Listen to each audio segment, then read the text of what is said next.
you don't need to. She signed po as a Whirlwind employee. So what is what confuses me still, Secretary Roque, is that at this point in time, going back to your previous statements, and you said you had nothing to do with Lucky South 99, hindi ho ba? Tama po ba yun? Yeah. Yes, I have nothing to do with Lucky South 99. Okay. And that you were representing only Whirlwind Company, no? Yes, Mr. Chair, only Whirlwind because the case involves only Whirlwind Company. Yes, and the Whirlwind Company is material yung filing of the cases because it involves also the lessor and the lessee, in this case, Lucky South 99. And No, Mr. Chair, I'm like sorry, as an issue of law. Mr. Chair, just Mr. Chairman, Mr. Chairman, let's just, lay down. Yes, I apologize. No, you I stop apologize. talking. Just to remind you again, this will be your last warning. Please don't speak unless otherwise you're recognized by the chair. Yes, Mr. Mr. Chair. Harry Roque. What is confusing? And may I also remind our resource persons to please, when you reply to a question propounded by a member of the committee, please address the chair. Thank you. Thank you. So what is confusing to me, Mr. Chair, up to this point, is that Ms. Ronaldin Baterna is, according to the petition, is an employee of the petitioner and an executive assistant of Catherine Cassandra L. Ong.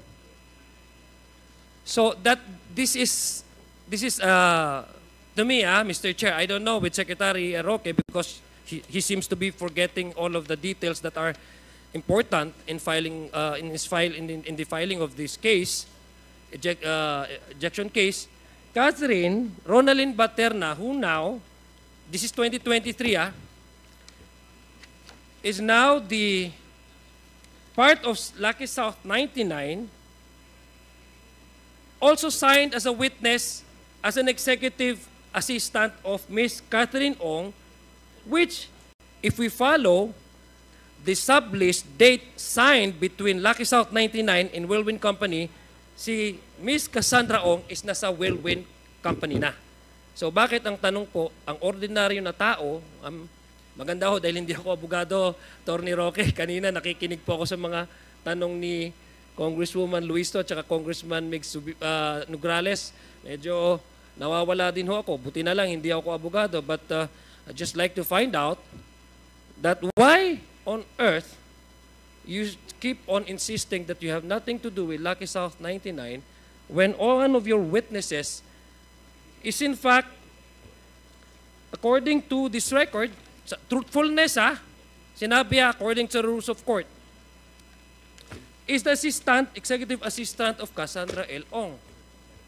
Yun lang po hindi ko maintindihan, no? Mr. Secretary. Now, it proves to say, and I don't know if you still could maintain your position that you have nothing to do with Lucky South 99. I'll give you that, no? I'll give you that. But the point that we want to arrive at, Mr. Chair, is that unang-una, Lucky South 99 and Whirlwind Company, as provided to us by several documents, the sublease, this petition, it only arrives into a conclusion which is very simple.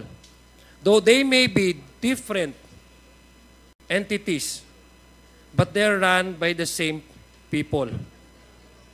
We cannot deny and we cannot assail these documents, Mr. Chair. You know, the only way for us to move forward and move out from this labyrinth of lies and this cobweb of deception is to go back to the documents that we are in possession, Mr. Chair. So again, let me ask po, did you, Mr. Chair, did you know that Miss Catherine Ong, Ronaldin Baterna, who poses as part of the Lucky South 99, affixed her signature in the petition, claiming to be the executive assistant of Cassandra Ong, who is at this point in time is a member, is already now part with Whirlwind Company, which you represent? What I know, Mr. Chair, is that this person who executed this affidavit claimed to be an employee of Whirlwind. And I had no indications to doubt her statement that she was an employee of Whirlwind because at this point, the case was involving Cruz and Whirlwind and did not involve at all Lucky South. So I had no reason to inquire into Lucky South because Lucky South was not a party to the ejectment case. Mr. Chair, I'll take your explanation as it is, no? But the reason just to move back a little bit, no, from the previous committee hearing that we had, and this is born out from the exchanges when I asked you about your participation in offering legal services to Whirlwind. Do you confirm now, Mr. Chair, that you represented Whirlwind in an ejectment case filed sometime in August of 2023? Yes, Mr. Chair, I confirm that. As in fact, I've submitted documents to the committee. Yes. And is this case now currently being heard in the Court of Appeals? A decision was rendered. We had filed a motion for reconsideration, which remains pending, And Mr. Chair. Yes. And would you confirm, Mr. Chair, Attorney Roque, that the this case was commenced through the filing of the petition for annulment of judgment with application for temporary restraining order and writ of preliminary injunction dated on August 29, 2023. Would you confirm, Mr. Chair, Secretary Roque? Yes, Mr. Chair.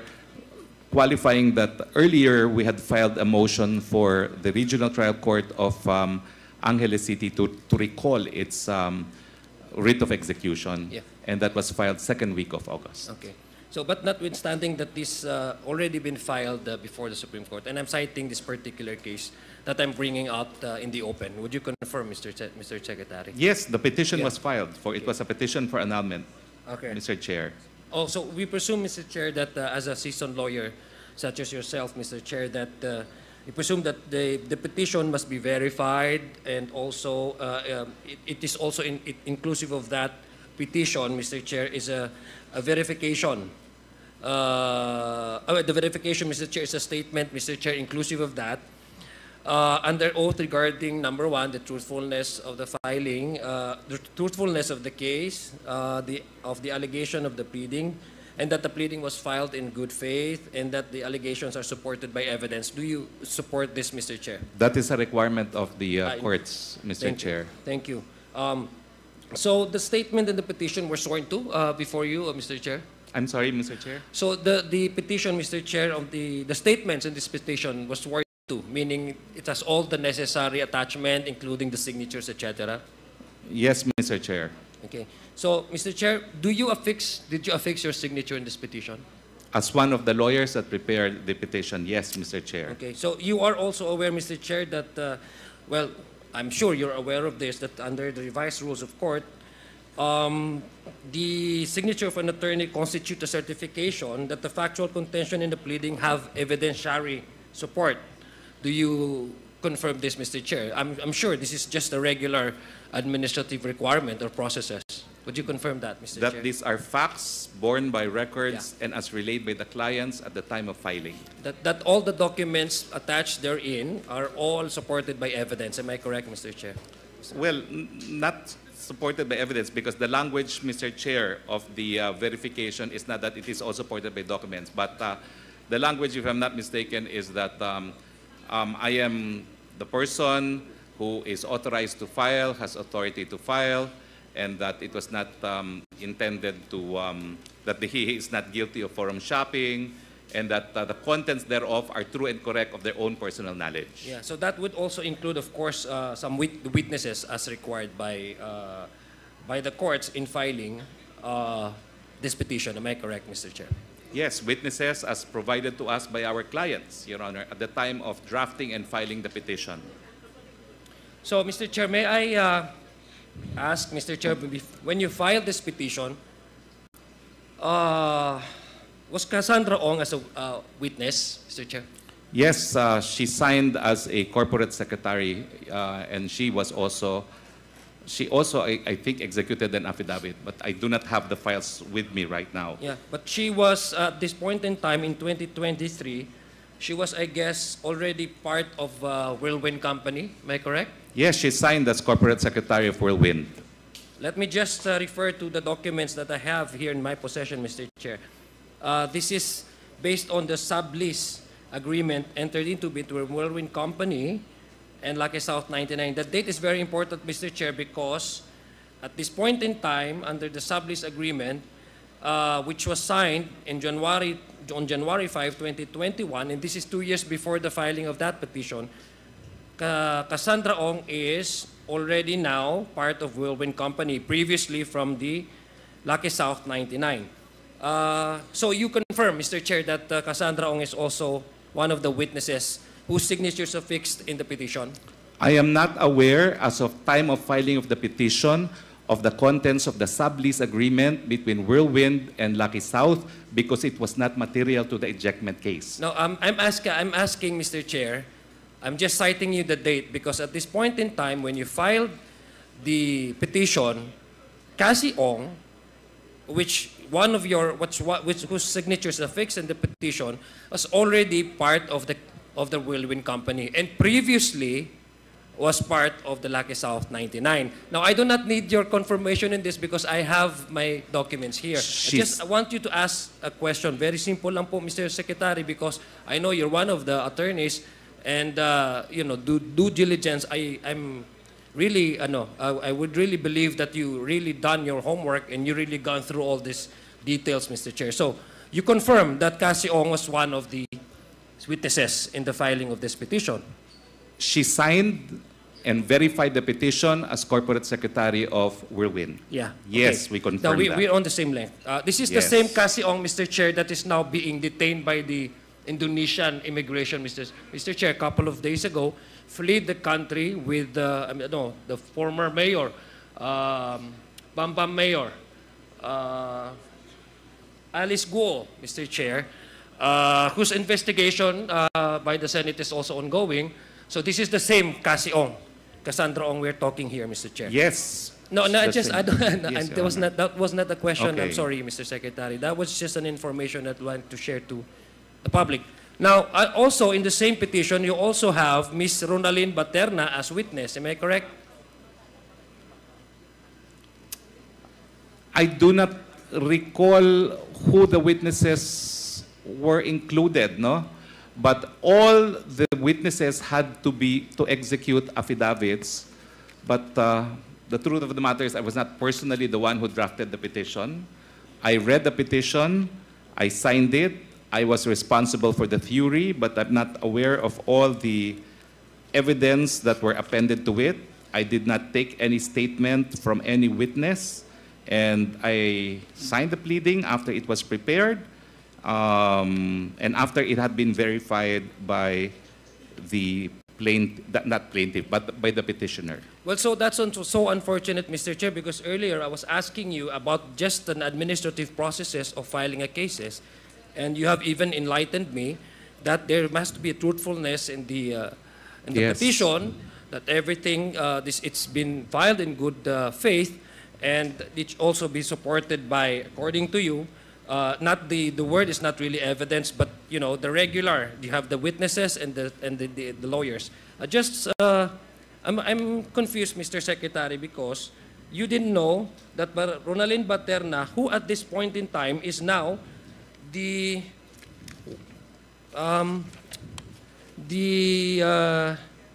corporate secretary of Lucky South 99, also is one of your witnesses that you yourself have filed and signed part of the petition, Mr. Chair. So, nandito po siya. Kaya nga po nagtataka, bakit hindi niyo po alam? Yes, please. I do not know what other titles she had.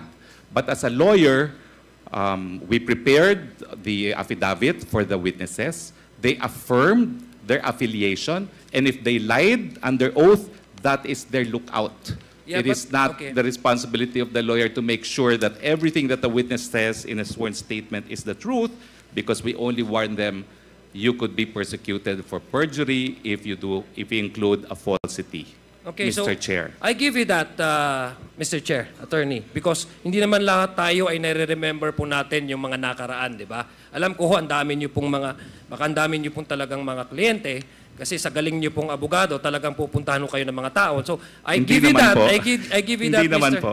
I give you that po, Chairman, Hindi naman Attorney Roque, that you may forgot that Ms. Ronalyn Baterna is one of the witnesses whose signature is affixed in the petition that you filed before the Supreme Court. Before that's now pending in the Court of Appeals. Na kayo po yung you are representing Whirlwind Company, no? Yes. Andito po sa akin. Hindi nyo She signed po as a Whirlwind employee.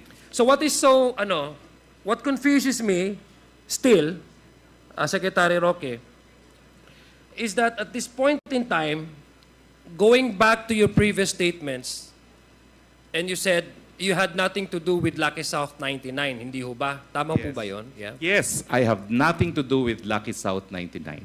Okay.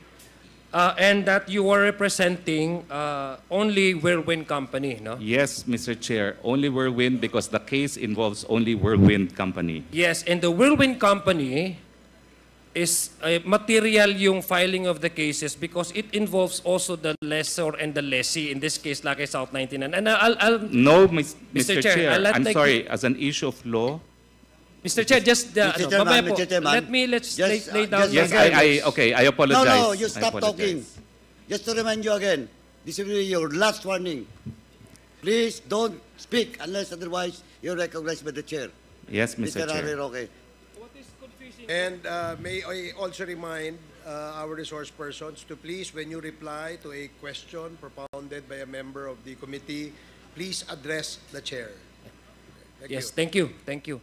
So what is confusing to me, Mr. Chair, up to this point, is that Ms. Ronalyn Baterna is, according to the petition, is an employee of the petitioner and an executive assistant of Catherine Cassandra L. Ong. So that this is to me, Mr. Chair, I don't know with Secretary Roque because he seems to be forgetting all of the details that are important in filing in the filing of this case, ejection case. Catherine Ronalyn Baterna, who now, this is 2023, is now the part of Lucky South 99,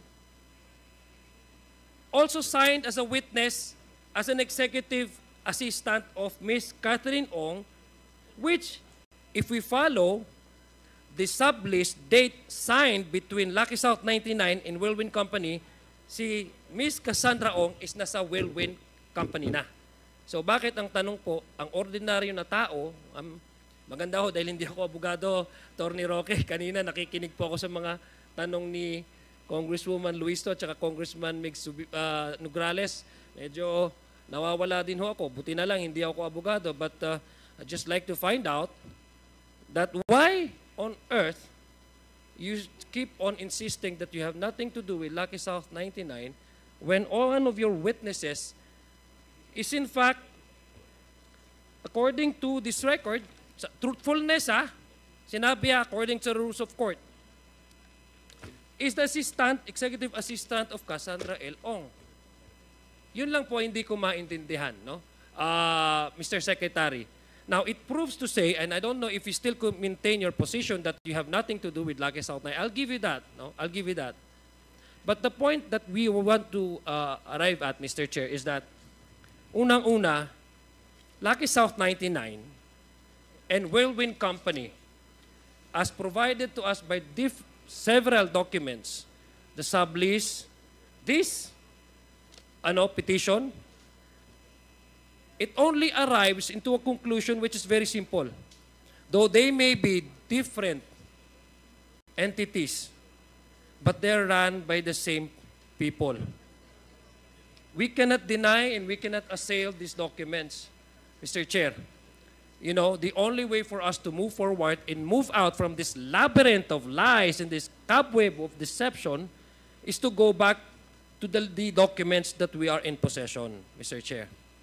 So again, let me ask po, did you, Mr. Chair, did you know that Miss Catherine Ong, Ronelyn Baterna, who poses as part of the Lucky South 99, affixed her signature in the petition, claiming to be the executive assistant of Cassandra Ong, who is at this point in time is a member, is already now part with Whirlwind Company, which you represent. What I know, Mr. Chair, is that this person who executed this affidavit claimed to be an employee of Whirlwind.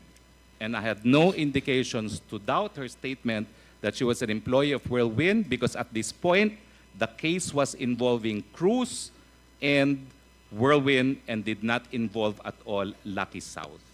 So I had no reason to inquire into Lucky South because Lucky South was not a party to the ejectment case.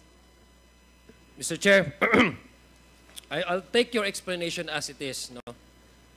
But the reason why I'm bringing this up, Mr. Chair, because you've been filing cases before the Supreme Court in your seasoned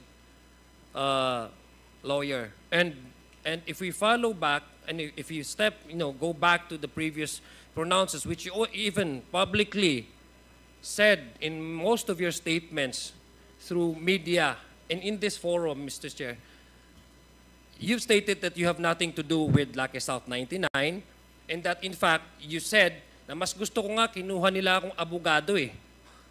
Kasi nung ni-raid sila, marami akong pupwedeng kasuhan sa kanila. Diba?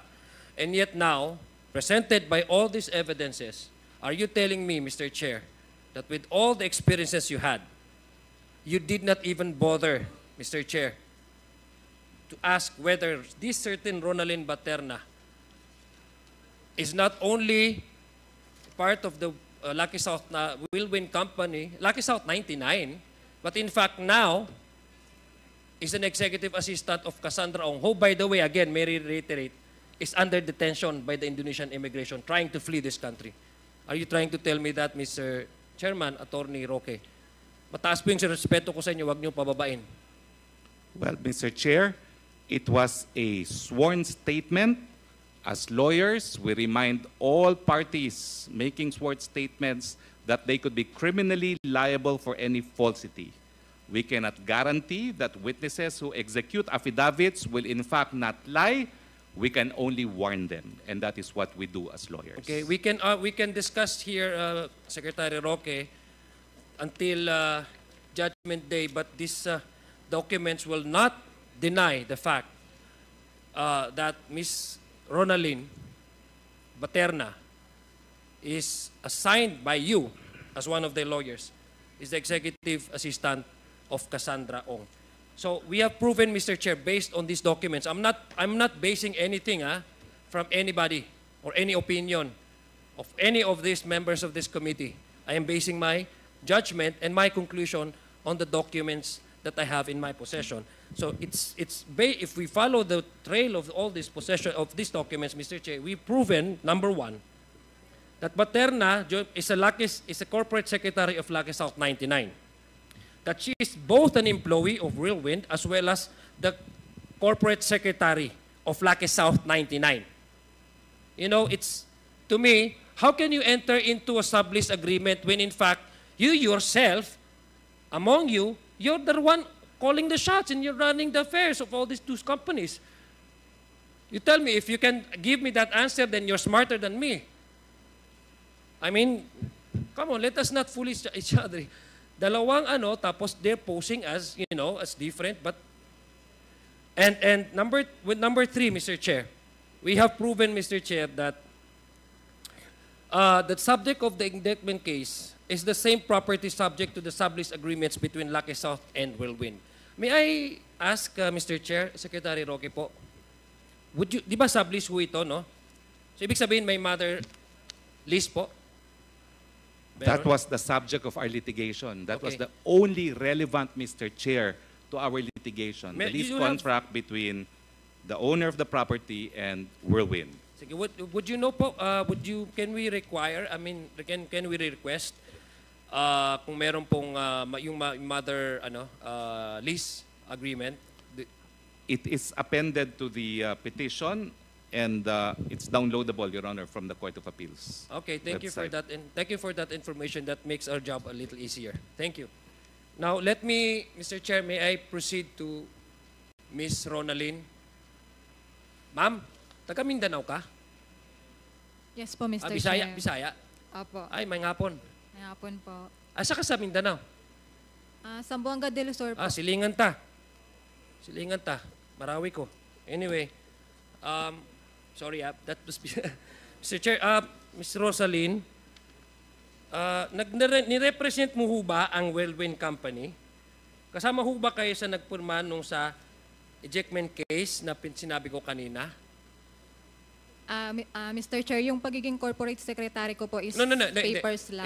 Mayroon ho ako dito, pumirma po kayo doon sa ejectment case na ang petitioner ang Whirlwind Company. Tama po ba? Kasama po ba kayo doon sa mga witnesses na pumirma? Hindi ko po maaalala, Mr. Chair, pero si Ms. Cassandra Ong po yung mga nagpapapirma sa akin ng mga dokumento. So lahat ng pinipirmahan mo, hindi mo maalala at binibigay lang sa'yo, pinipirmahan mo? Yes po, Mr. Chair. Okay. So marahil ay yung pinapirma sa'yo na sub-lease agreement, binigay rin sa inyo, no? Hindi mo rin alam, tapos pinirmahan mo? Hindi po, binigay lang po at pilit pinapapirma. Okay. Pero nandun ka, ha? Papakita ko sa'yo, nandun ka. Ha? Okay? Does not matter whether you accept or not, the fact is nandito yung pangalan mo. So, Miss Ronalyn, alam niyo ho ba na nung pumirma kayo nung sublease, second sublease agreement, ang dating address, ang address ng Whirlwind Company nung ang pumirma ay si Stephanie Macarenas ay nasa Thai Court, Pulong Maba, Porac, Pampanga. Tapos nung kayo ay pumirma ulit, ikaw na itong nagre-represent sa Lucky South 99 Outsourcing Incorporated na pinalitan mo sa pirma si Catherine Cassandra Ong na siya yung pumirma para sa Lucky South, this time sa Whirlwind, ay nag-iba din sila ng address at naging pareho na. Thai Court, Pulong Maba, Porac, Pampanga. Alam mo ba yon? Hindi ko po alam, Mr. Chair. Pero nakapirma ka pa rin. Yes po, dahil pinapapirma po. Okay. Di ba sabi mo po nung una kayong, nung last previous, nung previous hearing, ang trabaho mo talaga, hindi ka talaga corporate secretary, ang trabaho mo ay, ano ka, ikaw yung nasa gate pass, yung ba yun? Yes po, Mr. Chair. Magandang trabaho ba yun? Yes po. Masaya? Nag-i-issue lang po ako ng gate pass, Mr. Chair. Masaya? Saya ka doon? Sakto lang po. Ha? So nami-meet mo lahat ng pumapasok. Siyempre, hindi ka makakapasok kung wala kang gate pass, hindi ba? Yung mga gate pass po na ini-issue ko, Mr. Chair, is halimbawa, may mga grocery po sila na gustong ipasok po sa loob. Parang i-issuehan ko lang po para po may... Pero lahat ng pumapasok po doon, lahat ng pumapasok doon ay binibigyan mo ng ng gate pass. Yes po, Mr. Chair. Yung mga groceries lang po nila tsaka yung mga order ng mga Grab, mga ganun po. Ilang gate ba ang mayroon doon? Malaki ba?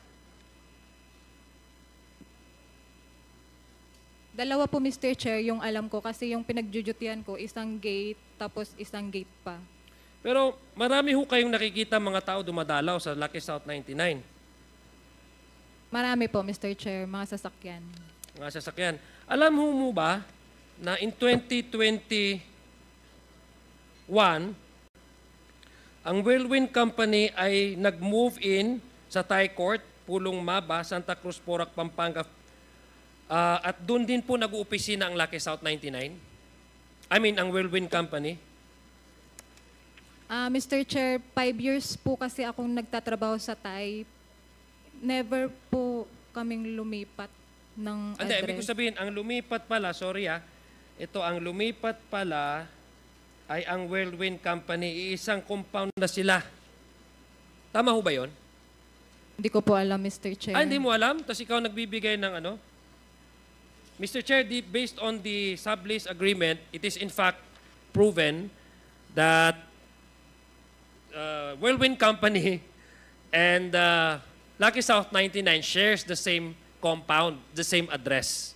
I think this is already in the possession of the committee and just trying to figure out and trying to test the memory of Miss Ronaldine Ong. Sa palagay ko, biktima ka eh. Alam ba yung ano nyo, yung boss mo nasa Indonesia, alam mo ba yon? Hindi ko po alam, Mr. Chair. Okay. Kilala ho nyo ba si Mr. Harry Roque? Kilala ko po siya dahil sa politiko po. Sa? Dahil po politiko po siya dati. Nakikita nyo po ba siya na bumisita sa compound ng Whirlwind? Never po, Mr. Chair. Okay. So nakita niyo po ba siya? Kung yung po pumirma dito sa petition, sino pong pumirma? Sino pong kasama mo na pumirma at nandoon po ba yung mga abogado ng Whirlwind Company? Binigay lang po ni Miss Cassandra Ong para po permahan ko, Mr. Chair. So pinirmahan mo na wala yung abogado? Tama po, Mr. Chair. Okay. So pero sinasabi po dito sa affidavit na ikaw ay parte ng Whirlwind Company nung pirmirman mo itong petition, pero isa ka daw corporate secretary ng executive assistant ni Cassandra Ong, pero at the same time corporate secretary ka ng Lucky South 99. So kung tulungan mo rin ako, Ms. Ronaldine, Mr. Chair, para maintindihan ko. Sa palagi mo ba, isa ang ang Whirlwind at saka Lucky South? Hindi ko po alam, Mr. Chair. Pero mukhang ganun eh, no? Kasi ikaw ay nasa Whirlwind, ikaw ang nagpumirma dun sa dokumento nung nag-sublease agreement, tapos yung sinasabi mo dito sa pirma mo dito sa petition na ito, na isa sa mga abogado ay si Attorney Harry Roque na sabi mo nga, politiko siya, ibig sabihin, known siya, kilala mo siya, maski hindi mo siya nakita in person, pero kilala mo siya, magaling na abogado naman talaga yan, ay sinasabi mo dito sa petition nyo sa korte na ikaw ay executive assistant ni Cassandra Ong na siya ngayon ang sa Whirlwind at ikaw sa Lucky South 99. Sa palagay mo ba pag ganun ang arrangement, anong sa palagay mo, turuan mo daw ako, dalawa ba talaga itong entity, mag-separate o isa lang? Wala po akong idea sa mga ganyan, Mr. Chair, dahil ano lang po ako, normal na tao. Pero palagay ko po, siguro po. Anong siguro? Siguro po ay isa. Okay. Actually, pareho tayo na naisip eh. Hindi rin ako abogado, ordinary din ako ng tao. Pero ginagamit ko yung common sense ko, hindi ho ba? So maganda dahil gumagamit ka ngayon ng common sense mo, natutulungan ka ng committee ito at makapag-reflect kung anong dapat mong sabihin at magsabi ng totoo. So Mr. Chair, I guess I have taken much of your time and there will be plenty of members here who would like to ask our resource persons. But this is, may I reiterate, Mr. Chair, that all of these things, some of the resource persons here have been hiding from legal screens, circumventing the law. But this committee, Mr. Chair, needs to extend its arms in order, again, to help us, help this country, come out from this labyrinth of lies, and to free our streets from all of this illegal activity that is brought out by these transnational crimes as a result of the illegal operation of the offshore gaming corporation. We respect, Mr. Chair, all of the chairman of these 4 committees, Mr. Chair, and we hope that by the end, but we reach the end of this committee hearings, we can finally say to the people that we are one with them in finding the truth and keeping our streets free, and to those responsible to really see their day in court, Mr. Chair. So marami pong salamat sa pagkakataon, Mr. Chair. And just a manifestation po, Mr. Chair, since I've been talking about the properties kanina, nung sa pag-exchange po nila ng pag-exchange po ng mga addresses nila, Mr. Chair, may I dare make my closing manifestation, Mr. Chair, considering that the principal office addresses of Whirlwind in Lucky South 99 appears significant in relation to our inquiry in these POGOs and the network within which they operate in. May I therefore request, Mr. Chair, that the information be secured from the relevant government offices as to the registered owner of Junjun Building, and this is the original address, Junyun Building in Angeles City and Thai Court in Pampanga, the owners, registered owner of these buildings, and a subpoena be issued directing the owners of these properties to appear before this August chamber, Mr. Chair, August body. Marami pong salamat, and I so move, Mr. Chair, for that particular manifestation. I converted that into a motion. Marami pong salamat. Assalamualaikum warahmatullahi ta'ala wa barakatuh.